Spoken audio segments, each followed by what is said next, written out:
아멘. 할렐루야. 어느 권사님이 다른 교회에 새벽 예배를 다녀오셨습니다.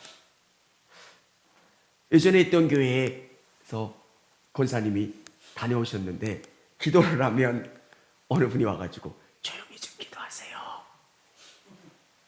그분은 방언도 하시고 뜨겁게 기도하시는 분인데 기도 좀 하면 옆에 와서 콕콕 찌른대요. 조용히 좀 하세요. 조용히 좀 기도하세요. 기준이 뭘까요? 조용히 기도하는 게 올바른 걸까요? 아니면 뜨겁게 기도하는 게 올바른 걸까요? 예전에 장로교회와 순복음교회가 같이 논쟁했던 적이 있었어요. 답은 주님을 의지하는 믿음을 갖고 신앙생활하는 거예요.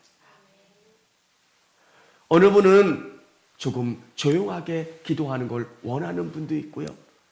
어느 분은 더 열정적으로 기도하기를 원하는 분도 있어요.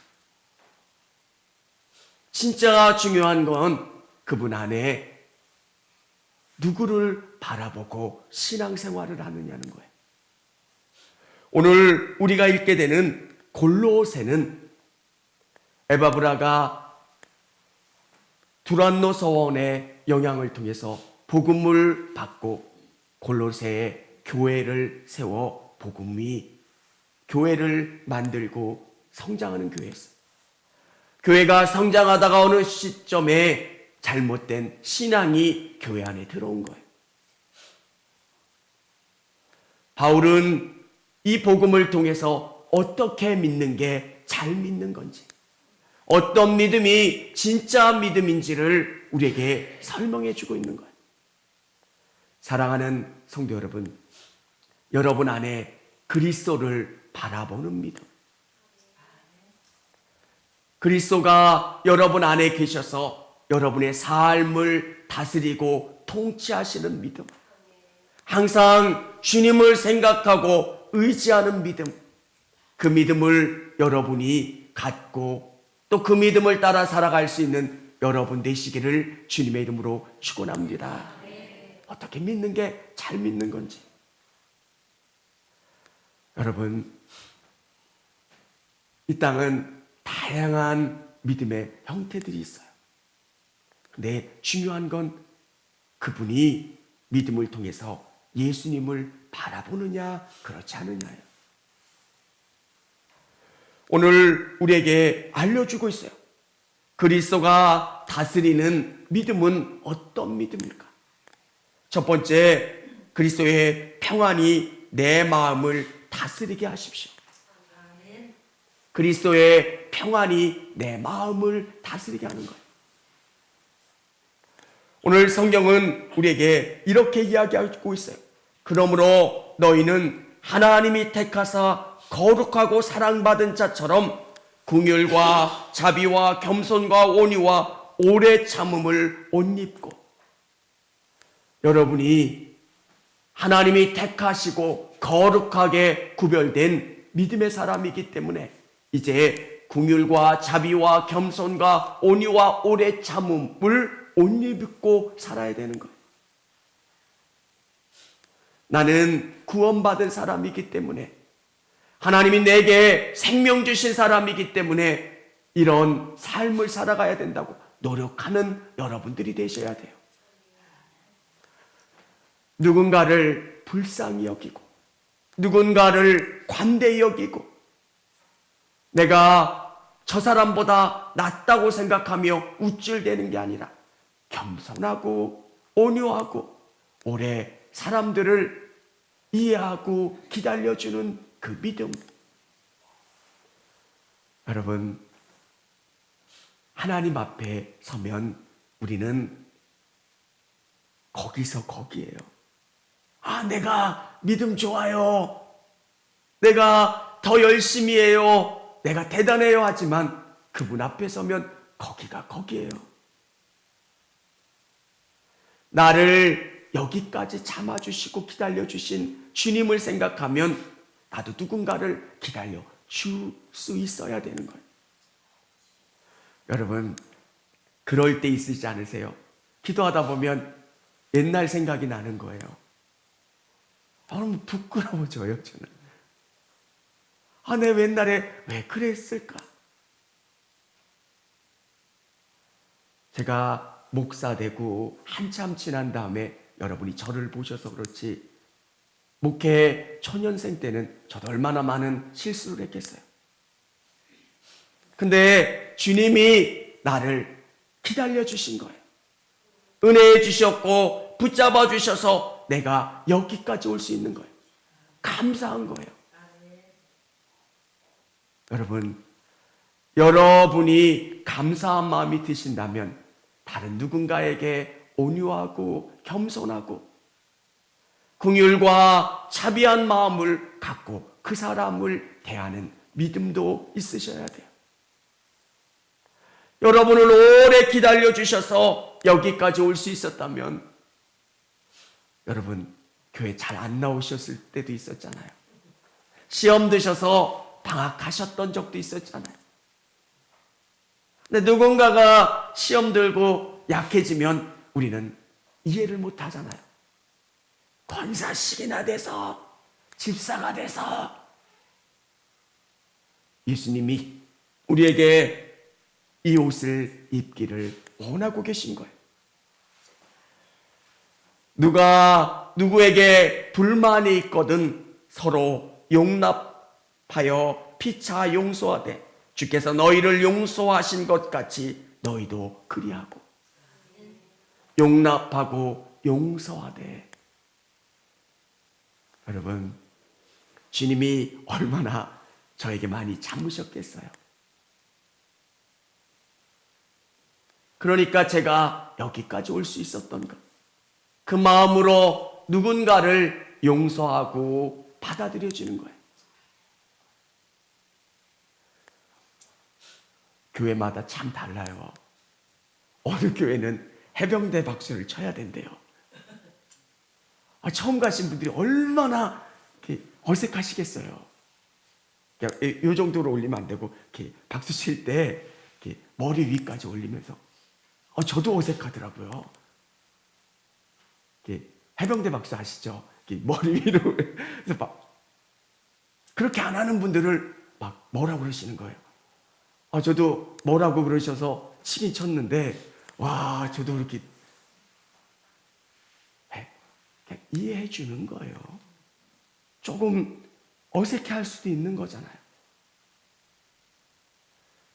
이게 아니면 다 잘못됐다고 여러분 그리스도 안에서 받아들여주고 이해하려고 노력하고, 그분을 위해 기도하면 그분의 마음이 조금은 이해가 되고 또 받아들여지고 내 마음이 더 넓어지게 되는 거예요.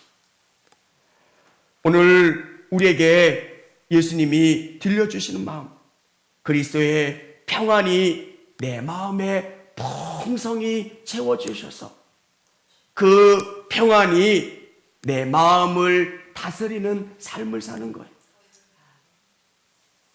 주님이 내 안에 거하심으로 내가 이 땅을 살아가는 거예요. 다른 누군가를 바라볼 때 넉넉한 마음으로 살아가는 거예요. 사랑하는 성도 여러분, 여러분이 매 순간순간 이런 사랑받는 철학, 긍휼과 자비와 겸손과 온유와 오래 참음의 옷을 입으시고 피차 다른 사람을 용서하고 용납하는 여러분 되시기를 바랍니다. 그래서 여러분의 그 마음 가운데 그리스도의 평강이 주장하게 하시고 무엇을 하든지 말에나 일에나 다 주 예수의 이름으로 하며 하나님께 감사하며 하시는 여러분 되시기를 바랍니다. 우리 17절 같이 한번 읽어보겠습니다. 또 무엇을 하든지 말에나 일에나 다 주 예수의 이름으로 하고 그를 힘입어 하나님 아버지께 감사하라. 그분의 평강이 여러분의 마음을 다스리게 하는 거예요. 하나님이 나를 여기까지 끌어주셨고 나를 붙잡고 계신다고 하는 믿음 때문에 다른 누군가를 새롭게 바라보는 거예요. 여러분, 내가 어떻게 여기까지 왔는지를 아는 사람은 다른 누군가를 관대히 대할 수 있어요. 예수님이 나를 위하여 십자가 주셨고 나를 구원해 주셨고 성령의 은혜로 말미암아 여기까지 붙잡아 주셨다라고 하는 확신이 있는 사람은 다른 누군가를 다른 마음으로 받아들이고 이해할 수 있게 되는 거예요. 내가 그리스도의 평안이 내 마음을 다스리게 한다면 우리가 가정에서는 어떻게 해야 될까요? 두 번째, 그리스도의 사랑이 우리의 가정을 이끌게 하십시오. 오늘 성경은 18절과 19절 우리 한번 같이 읽어보겠습니다. 아내들아 남편에게 복종하라. 이는 주 안에서 마땅하니라. 남편들아 아내 사랑하며 괴롭게 하지 말라. 아멘. 아내들아 남편에게 복종하라. 이는 주 안에서 마땅하니라. 왜 성경은 우리에게 이 말씀을 들려주실까요? 이때에도 부인들은 신앙생활에 열심이었어요. 근데 남편들은 그렇지 못했어요.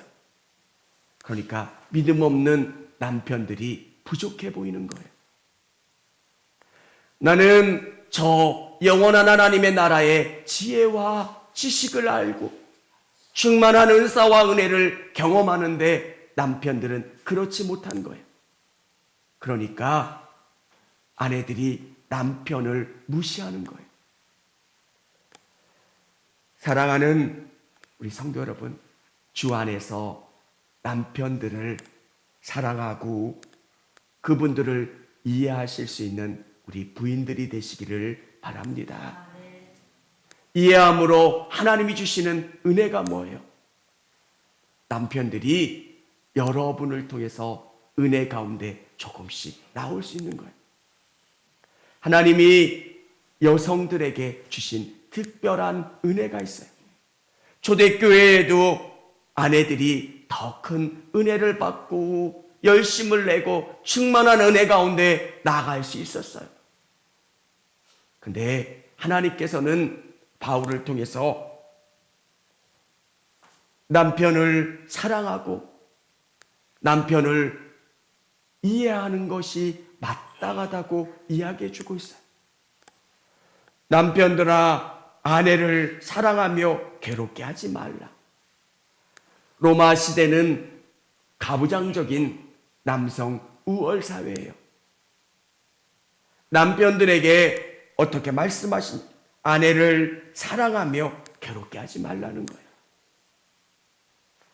예수님을 아는 아내는 남편을 존중하고 남편들은 아내를 사랑하는 것. 오늘 성경은 그리스도의 사랑이 우리 가정을 다스리기를 원하고 계시는 거예요. 내가 예수님을 믿었다면 이 믿음이 오늘 나를 바꾸고 우리 가정을 바꿔나가는 거예요.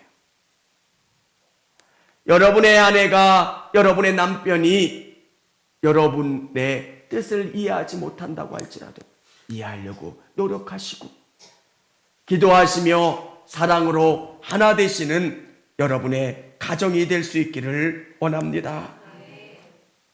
우리 21절에 보면 아비들아 너희 자녀들을 노엽게 하지 말지니 낙심할까 함이니라. 20절에는 자녀들아 모든 일에 부모에게 순종하라. 이는 주 안에서 기쁘게 하는 것이니라. 자녀들은 부모에게 순종하래요. 여러분, 주님 안에서 주님의 뜻을 거르리는 일이 아니면 그분들께 기쁘게 하고 순종하시기를 바랍니다. 기독교는 효를 가리키고 있어요. 정말 멋진 그리스도인들은 어떤 사람들일까? 효를 행하는 사람들이에요.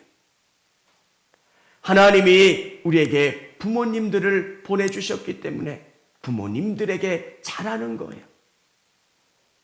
하나님이 만나게 해주신 분들, 혈연으로 엮어주신 귀한 관계이기 때문에 그분들을 사랑하고 기쁘게 해드리는 거예요.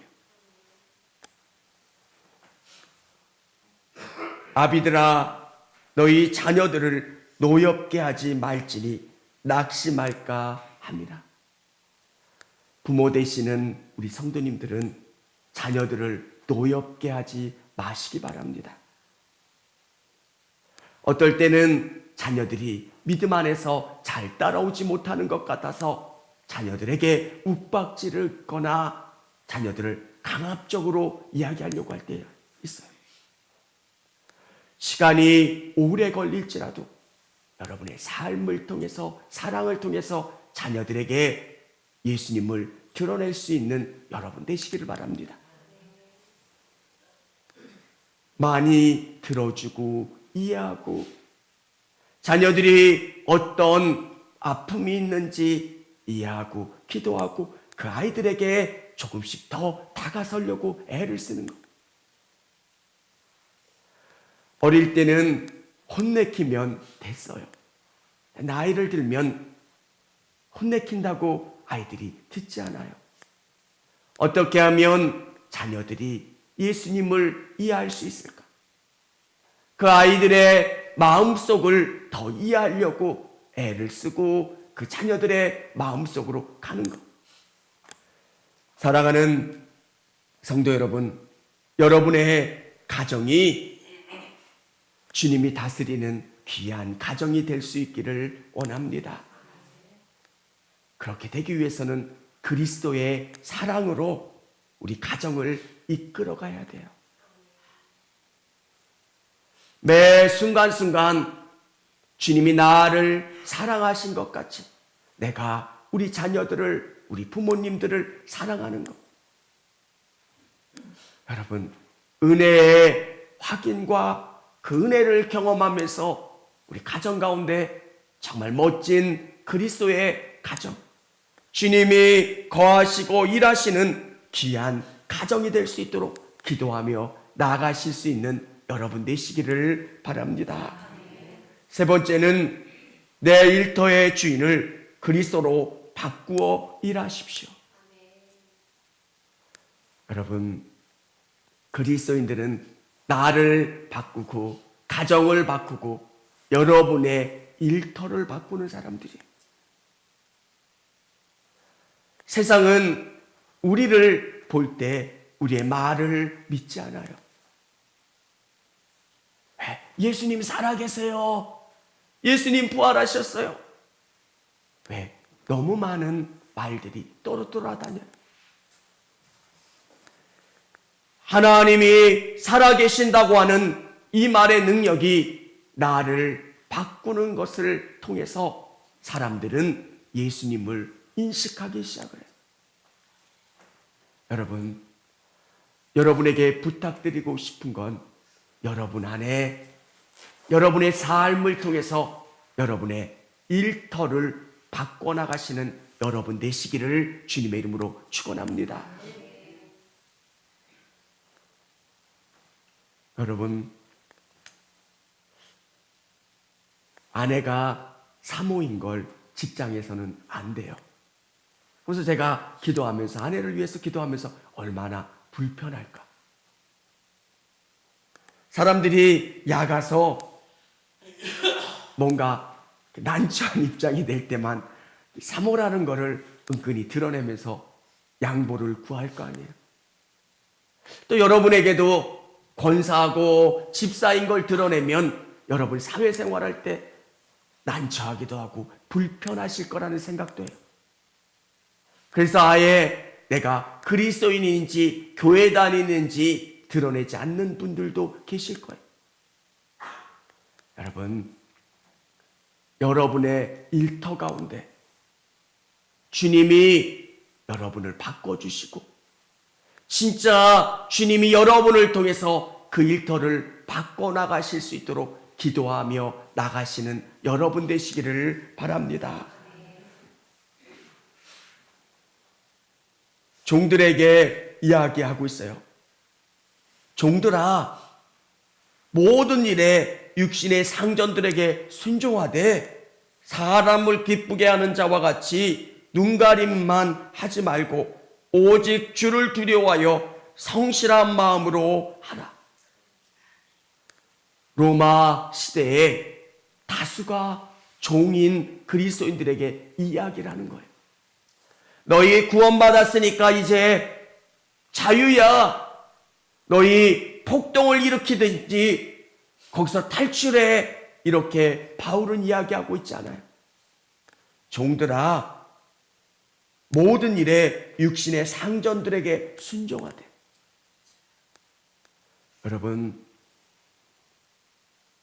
종으로 예수를 믿는 그리스도인들에게, 육신의 상전들에게 순종해서 그 사람들이 변화되고 그것을 통해서 그 가정이, 그 직장이 새로워지도록 우리에게 요구하고 있는 거예요.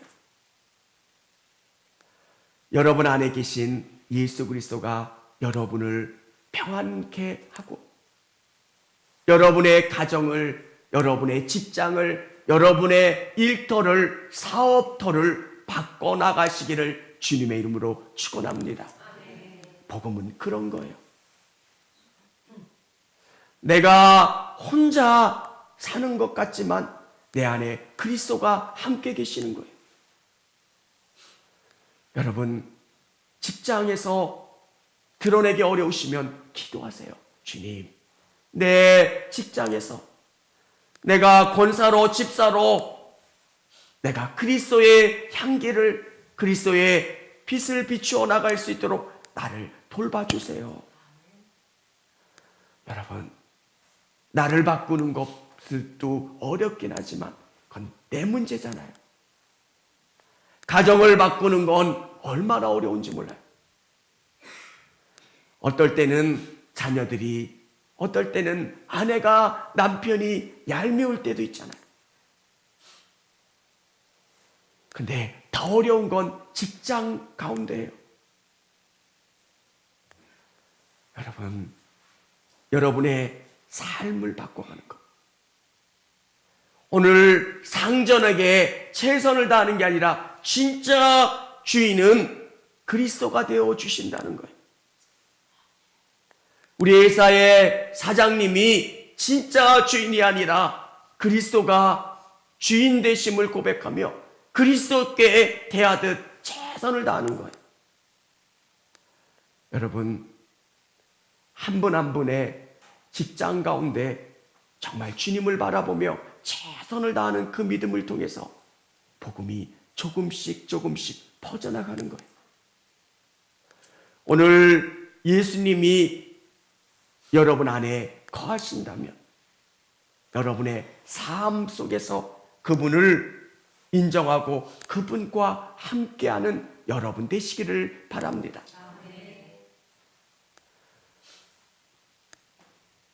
오늘 골로새 교회 안에도 다양한 믿음의 형태가 있을 거예요. 천사를 숭배하는 것, 유대주의와 헬라주의적인 세속적인 기독교의 모습. 근데 진짜 중요한 것은 주님이 내 안에 계시고 나를 다스리시는 거예요.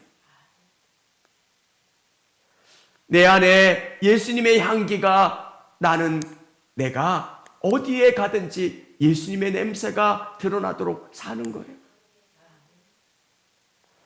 여러분, 이 설교를 하면서도 저는 여러분이 얼마나 힘드실 줄 알아요. 제가 군 생활할 때 같이 계셨던 그분이 특전사로 가셔서 나중에 통화할 때 그 이야기를 하시더라고요. 뭐가 어렵냐면 내가 그리스도의 향기로 살고 싶어서 하는데 너무 어렵다는 거예요. 예수님의 이야기를 하고 복음을 증거하려면 사람들이 자꾸 이 직장 생활 가운데 불의한 것들을 합리화시키면서 들어올 때가 있다는 거예요. 그러면 여러분 더 많이 기도하시면서 주님의 지혜를 간구하시면서 하나님이 원하시는 게 뭘까를 구하면서 나가시는 여러분 되시기를 바랍니다. 복음의 씨앗이 예수 그리스도의 생명이 내 안에 들어와서 나를 바꾸는 거예요. 하늘의 씨앗이 바람을 타고 어느 곳 가운데 떨어지면 그 주위가 온통 꽃밭이 되는 것처럼 여러분 안에 있는 예수 그리스도의 생명이 여러분을 온전히 바꿔나가는 것. 예수님이 기뻐하시는 것, 예수님이 원하시는 것, 예수님이 바라시는 게 뭘까? 우리 가정 가운데, 우리의 직장과 삶 가운데 뭘 원하실까? 그리스도가 다스리시는 삶을 살아갈 수 있는 저와 우리 성도님들이 다 되시기를 주님의 이름으로 축원합니다.